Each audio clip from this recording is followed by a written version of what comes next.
प्रभु यीशु मसीह के अद्भुत और सामर्थ्य नाम में आपको जय मसीह की। इस पवित्र सप्ताह के श्रृंखला के अंतिम सत्र के अंदर हम आए हैं और आज हम खाली कब्र का प्रभाव क्या है उसके बारे में अध्ययन करने जा रहे हैं। और ये बहुत ही व्यक्तिगत अध्ययन है और मैं चाहता हूं कि आप इसको ध्यान से सुने। इसमें 3 बातें वर्तमान की और 3 बातें भविष्य की हम देखेंगे और मेरी ये प्रार्थना है कि आप इसको सुनकर आपके जीवन के अंदर इसको लागू कर सकें। प्रभु यीशु बहुत बहुत आपको आशीष दे। पहले अपन प्रार्थना करते हैं। परमपिता परमेश्वर, आपके जीवित वचन के लिए हम धन्यवाद देते हैं और हम प्रार्थना करते हैं प्रभु, आपके वचन के आधार पर हमारा जीवन ढलता चला जाए और हम आपकी समानता में बढ़ जाएं। यीशु मसीह के नाम से मांगते हैं, आमीन। खाली कब्र का प्रभाव, मैंने बताया आपको 3 वर्तमान प्रभाव और 3 भविष्य में होने वाले प्रभाव। मैं पहले भविष्य से शुरू करूंगा, उसके बाद मैं वर्तमान में आऊंगा। सबसे पहला प्रभाव क्या है खाली कब्र का? रोमी 6:5 के आधार पर, रोमी के पत्री 6 अध्याय की 5वीं आयत के आधार पर, हमारा भी एक दिन पुनरुत्थान होगा। हम जीवित हों या मरे हुए, हम गाड़े गए हों या जलाए गए हों, या हमारे शरीर का पता भी ना चला हो मृत्यु के पश्चात, कैसी भी अवस्था में हम कहीं भी रहे हों, एक दिन आएगा मेरा और आपका शरीर का भी पुनरुत्थान होगा। रोमियों की पत्री 6 अध्याय की 5 आयत में देखिए क्या लिखा है, क्योंकि यदि हम उसकी मृत्यु की समानता में उसके साथ जुट गए हैं तो निश्चय उसके जी उठने की समानता में भी जुट जाएंगे। यदि यीशु जी उठा तो हम भी जी उठेंगे। और यीशु जी उठा हमें कैसे मालूम? क्योंकि कब्र क्या है? खाली है, और इसलिए यीशु जी उठा है। और अगर यीशु जी उठा है तो हम भी जी उठेंगे। थेसलोनिकियों को लिखते समय पौलुस एक खूबसूरत बात उन्हें समझाता है। वे व्याकुल थे कि हमारे मध्य में से जो लोग हमको छोड़कर चले गए उनका क्या होगा। ऐसे जब सवाल वे पूछ रहे थे, पहला थेसलोनिकियों के पत्री उसके 4 अध्याय की 13 आयत से आगे पौलुस कुछ इस प्रकार कहता है, हे भाइयों, हम नहीं चाहते कि तुम उनके विषय में जो सोते हैं अज्ञानी रहो। ऐसा न हो कि तुम दूसरों के समान शोक करो जिन्हें आशा नहीं, क्योंकि यदि हम विश्वास करते हैं कि यीशु मरा और जी भी उठा, तो वैसे ही परमेश्वर उन्हें भी जो यीशु में सो गए हैं उसी के साथ ले आएगा। आगे सुनिए, क्योंकि हम प्रभु के वचन के अनुसार तुमसे यह कहते, प्रभु के वचन के अनुसार तुमसे यह कहते हैं कि हम जो जीवित हैं और प्रभु के आने तक बचे रहेंगे, सोए हुओं से आगे कभी न बढ़ेंगे। क्योंकि प्रभु आप ही स्वर्ग से उतरेगा, उस समय ललकार और प्रधान दूत का शब्द सुनाई देगा और परमेश्वर की तुरही फूंकी जाएगी, और जो मसीह में मरे हैं वे पहले जी उठेंगे। तब हम जो जीवित और बचे रहेंगे उनके साथ बादलों पर उठा लिए जाएंगे कि हवा में प्रभु से मिलें, और इस रीति से हम सदा प्रभु के साथ रहेंगे। तो खाली कब्र का पहला प्रभाव क्या है? मेरा और आपका भी पुनरुत्थान होगा। हाथ उठाकर आप प्रभु को धन्यवाद दीजिए। मेरा पुनरुत्थान होगा, मैं भी यीशु के समान मरे हुए में से मैं जी उठूंगा। दूसरा प्रभाव क्या है? दूसरा प्रभाव यह है कि मैं और आप, हम जो प्रभु यीशु मसीह पर विश्वास करते हैं, हम सदा सदा सदा के लिए जीवित रहेंगे। पहला थेसलोनिकियों उसके 4 अध्याय उसकी 17वीं आयत एक बार और मैं आपके लिए पढ़ना चाहता हूँ। वहाँ लिखा है, तब हम जो जीवित और बचे रहेंगे उनके साथ बादलों पर उठा लिए जाएंगे कि हवा में प्रभु से मिले, और आगे, और इस रीति से हम सदा प्रभु के साथ रहेंगे। सदा प्रभु के साथ रहेंगे। कभी आपने सोचा सदा क्या होता है? 10 दिन, 10 साल, 100 साल, 1000 साल? नहीं, समय वहां पर है ही नहीं। ऐसे एक बिना समय के माहौल के अंदर मैं और आप सदा यीशु के साथ रहेंगे। यूहन्ना रचित सुसमाचार उसके 11वें अध्याय की 25 और 26 आयत में देखिए क्या लिखा है। यूहन्ना 11 के 25 और 26 में इस प्रकार लिखा है, यीशु ने उससे कहा, पुनरुत्थान और जीवन मैं ही हूं। जो कोई मुझ पर विश्वास करता है वो यदि मर भी जाए तो भी जिएगा, और जो कोई जीवित है और मुझ पर विश्वास करता है वो अनंत काल तक न मरेगा। क्या तू इस बात पर विश्वास करती है? एक बहुत बड़ा सवाल प्रभु आपसे और मुझसे भी पूछना चाहता है। क्या तुम इस बात पर विश्वास करते हो कि तुम अनंत काल तक मेरे साथ रहोगे? यह खाली कब्र का दूसरा प्रभाव था। खाली कब्र का तीसरा प्रभाव क्या है? खाली कब्र का तीसरा प्रभाव यह है कि मृत्यु हमेशा के लिए मिटा दी जाएगी, हटा दी जाएगी। जय मृत्यु को निगल लेगी। पहला कुरिन्ती 15वें अध्याय की अंतिम आयतों में इसके बारे में हमारे लिए लिखा हुआ है। पहला कुरिन्तियों 15वां अध्याय उसकी 54 आयत देखिए। और जब ये नाशवान अविनाश को पहन लेगा और ये मरणहार अमरता को पहन लेगा, तब वो वचन जो लिखा है पूरा हो जाएगा। कौन सा वचन? देखिए, जय ने मृत्यु को निगल लिया। हे मृत्यु, तेरी जय कहाँ रही? हे मृत्यु, तेरा डंक कहाँ रहा? मनुष्य का सबसे बड़ा दुश्मन उसका पड़ोसी या उसके रिश्तेदार नहीं है। मनुष्य का सबसे बड़ा दुश्मन मृत्यु है, मौत है। मनुष्य मौत से डरता है, इसलिए सब कुछ करता है कि वो न मरे। लेकिन पुनरुत्थान के अंदर ये प्रभाव यीशु मसीह ने मेरे और आपके लिए तैयार किया कि अब हमें मृत्यु से डरने की जरूरत नहीं। मृत्यु हमें दबा कर रख नहीं सकती। मृत्यु का प्रभाव हमारे जीवन पर एक दिन खत्म होगा। और वो दिन कब होगा? जब हमारा पुनरुत्थान होगा। तुरही फूंकी जाएगी। जो मसीह में मरे हैं वे पहले जी उठेंगे, और अगर हम जीवित हैं उस दिन, तो हम हवा में उठा लिए जाएंगे कि हम मसीह से मिलें और उसके साथ सदा रहें। ये हमने देख लिया था। तो पहला प्रभाव क्या था? हमारा भी पुनरुत्थान होगा। दूसरा प्रभाव भविष्य में क्या होगा? हम यीशु के साथ सदैव रहेंगे। और तीसरा प्रभाव भविष्य में क्या होगा?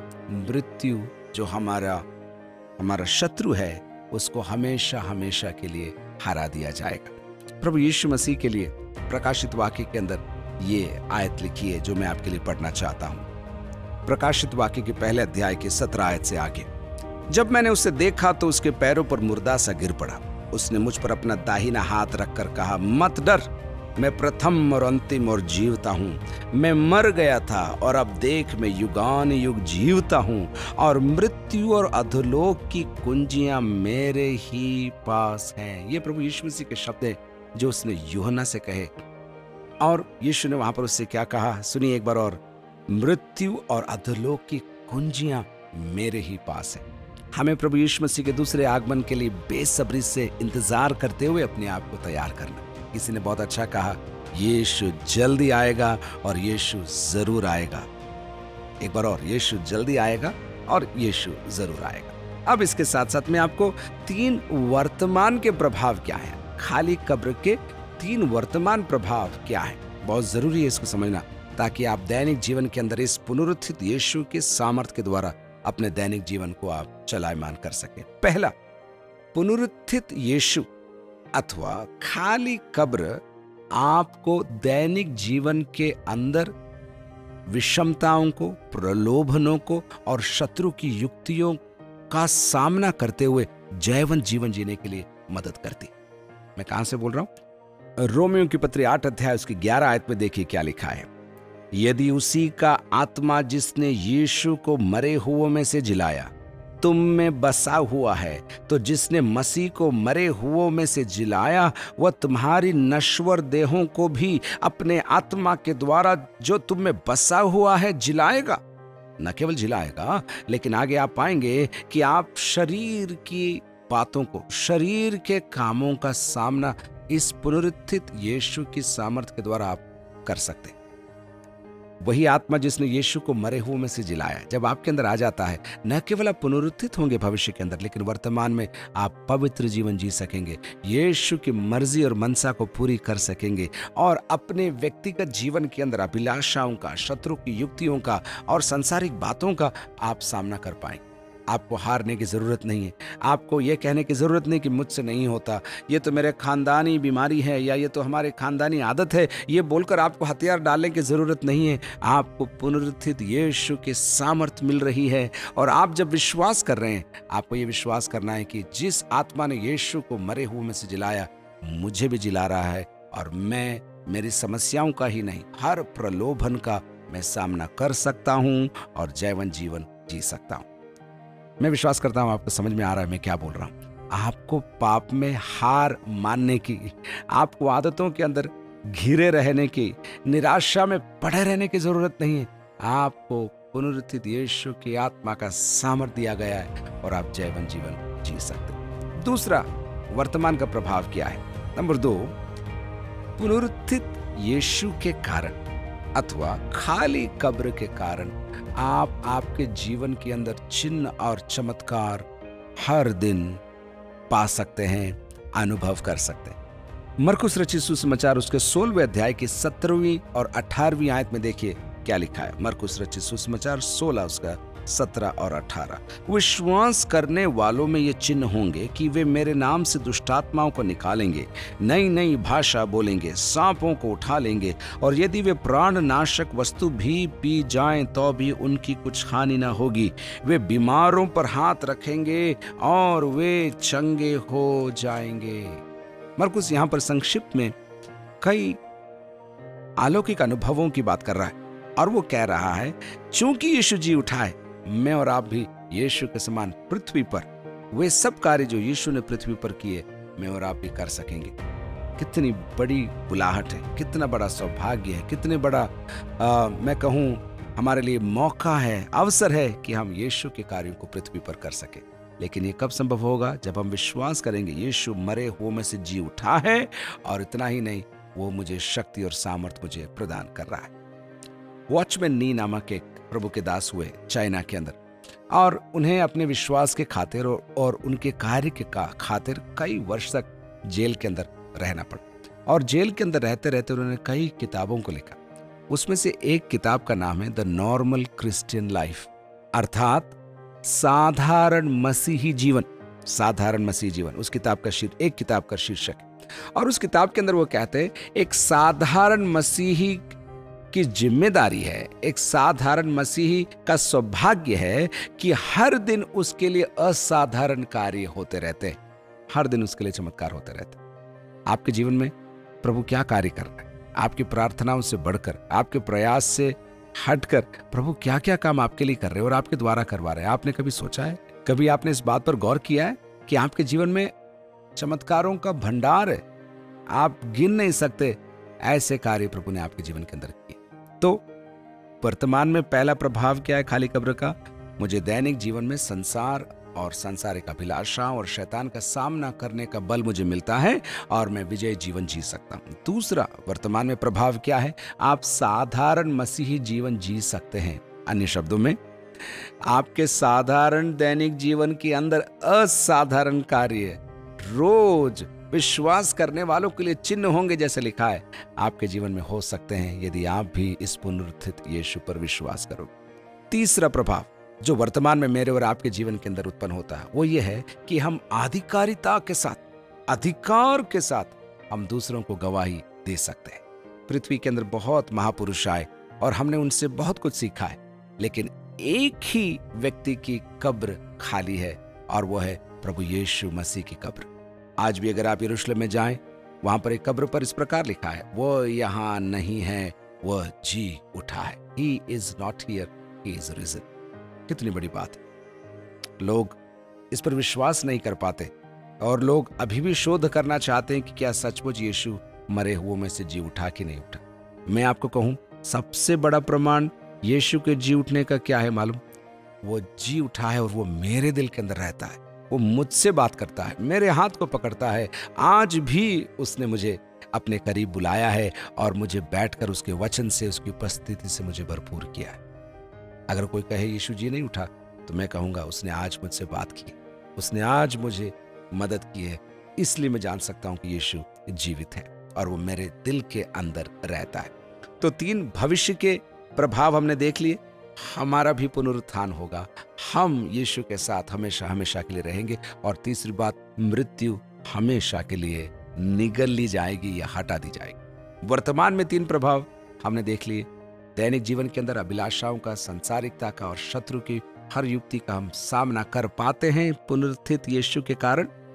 नंबर 2, उतना ही नहीं, हम दैनिक जीवन के अंदर साधारण जीवन जी सकते हैं, अर्थात साधारण जीवन के अंदर चमत्कारों की भरमार को हम पा सकते हैं यदि हम पुनरुत्थित यीशु पर और खाली कब्र पर हम विश्वास करें।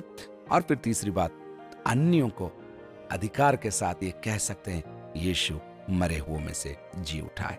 हमारा जीवन सबसे बड़ी गवाही। आपको ये विश्वास करना, यीशु मेरे खातिर मारा गया, गाड़ा गया, लेकिन तीसरे दिन जी उठा और वो कब्र खाली है, खाली रहेगी, क्योंकि यीशु मेरे दिल के अंदर रहता है। जब आप ये विश्वास कर लेते, जब आप ये ठोस निर्णय कर लेते, आपके लिए सचमुच सब कुछ खुल जाता है, विशेषकर स्वर्ग आपके लिए खुल जाता है। अंत में मैं आपके लिए एक आयत पढ़ूंगा जो पौलुस ने फिलिप्पी की मंडली को लिखते समय लिखी थी। फिलिप्पियों की पत्री उसका 3 अध्याय और उसकी 10वीं आयत। फिलिप्पियों की पत्री 3 अध्याय और उसकी 10 आयत। ताकि मैं उसको और उसके मृत्युंजय की सामर्थ को और उसके साथ दुखों में सहभागी होने के मर्म को जानूं और उसकी मृत्यु की समानता को प्राप्त करूं, कि मैं किसी भी रीति से मरे हुओं में से जी उठने के पद तक पहुंचूं। पौलुस कह रहा है, मेरी ये तमन्ना है, जीवन के अंत में आते आते मेरी ये तमन्ना है कि मैं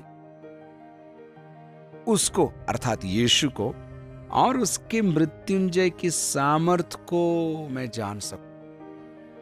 वही सामर्थ जिसने यीशु को मरे हुए में से उठाया, मैं उसको जान सकूं, क्योंकि मैं ये जानता हूं जब मैं दुखों में उसके साथ सहभागी हो रहा हूं तो मैं यीशु के साथ भी रहूंगा और मैं उसकी महिमा को मैं देख सकूंगा और अनुभव कर सकूंगा। एक बार और, ताकि मैं उसको अर्थात यीशु को और उसके मृत्युंजय की सामर्थ को, लेकिन साथ साथ उसके साथ दुखों में सहभागी होने के मर्म को जानूं। जो शब्द जानूं आया वह गहराई से जानूं, अनुभव से जानूं। पौलुस के जीवन के अंदर भी बहुत दुख आए, बहुत मुश्किलें आई, बहुत तनाव आया, कई बार उसे मरा हुआ घोषित कर दिया गया, लेकिन वो फिर खड़ा हो गया और जीवन के अंत में आते आते वो कहता है, मैं यीशु को, उसके मृत्युंजय की सामर्थ को और उसके दुखों में मैं सहभागी होकर उसे मैं अत्यधिक जान सकूं। कितनी बड़ी प्रार्थना है मेरे प्रियो। आप दुख में होंगे, आप निराशा में होंगे, आप आवश्यकता में होंगे, या आपके जीवन में तीनों चीजें नहीं होंगी। आप बस इस संदेश को सुन रहे होंगे, आप चर्च जाते होंगे और बाइबल पढ़ते होंगे। मैं आपको कहूं, आपको ये प्रार्थना करना है, प्रभु मुझे भी आपके मृत्युंजय की सामर्थ अनुभव करने का सौभाग्य दीजिए। और मैं कहता हूं, वही आत्मा जिसने यीशु को मरे हुए में से जिलाया, आपके मरणहार शरीर को जिलाएगा, लेकिन आपकी मृत्यु के बाद ही नहीं, आपके पुराने मनुष्यत्व को उतार कर एक नया मनुष्य आपको बनाकर आपके अंदर पुनरुत्थित यीशु की सामर्थ, पुनरुत्थित यीशु का स्पर्श, पुनरुत्थित यीशु की गवाही आपके द्वारा निरंतर बढ़ती चली जाएगी। प्रभु आपको बहुत बहुत आशीष दे। God bless you. मैं आपके लिए प्रार्थना करूंगा। परमपिता परमेश्वर, हम आपका धन्यवाद देते हैं। कितना बड़ा सौभाग्य कि हमारा परमेश्वर जिसकी हम आराधना करते हैं किसी कटघरे में फंसा हुआ नहीं है, किसी अलमारी के अंदर बैठा हुआ नहीं है, लेकिन वो जगत का उद्धारक बनकर हमारे दिलों के अंदर राज्य करता है। और जिसे संसार ने क्रूसित किया, गाड़ा, वही अब तीसरे दिन जी उठकर हमारे मध्य में राज्य करता है। इसलिए मैं आपका धन्यवाद देते प्रभु। आपके पुनरुत्थान के प्रकाश में जीने के लिए आप हमको अनुग्रह कीजिए। आपकी कलवरी के क्रूस के लिए धन्यवाद, बलिदान के लिए धन्यवाद, लेकिन साथ ही साथ इस पुनरुत्थान के प्रकाश में जीवन बिताने के लिए आप हमारी सहायता करें। हर एक को आशीष दीजिए। जितनों ने आपके बारे में नहीं सुना है वे भी आपका नाम इन दिनों में सुन पाए, से हमारी प्रार्थना है। हमें इस्तेमाल आपकी महिमा के लिए करिए।